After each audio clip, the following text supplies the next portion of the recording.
आज सकाळी सकाळीच माझ्यासोबत निघालो मी बरबडीला, कारण आमच्या प्रभूमानं बांधले नवीन घर आणि तिथं आहे वास्तुशांती म्हणून. पाल आमच्या जवळजवळ पोहोचलो की दुनियाचं ऊन लागू लागलं. जसं काय सूर्यदेवांना अशी ड्युटी आपली लय मनावर घेऊन करू लागली.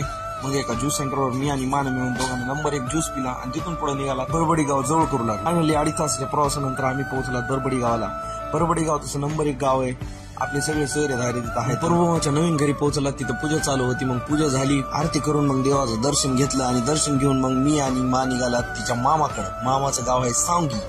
बेटसांगीला निघालात. मग बेटसांगीला पोहोचलात. एका ठिकाणी पारापाशी गाडी लावली. बेटसांगी गाव आपल्याला पहिल्यापासून लय जास्त आवडते. मग तिथं आलात, मग मामाच्या पोहोचलात. मग मामा आई बोलत बसली आणि मी तिथं थोडा आराम केला. मग आराम झाल्यानंतर पुन्हा आम्ही प्रभूमाच्या घरी आलात. आहेर ते गेला त्यांना आणि मग तिथून जेवायला पाराकडे आलो. नंबर 1 गावातलं जेवण होतं. वरण तर एवढं भारी होतं. दाबून जेवण केलं आणि थेट आपलं घर जवळ केलं. अशा प्रकारे आजचा आमचा दिवस गेला.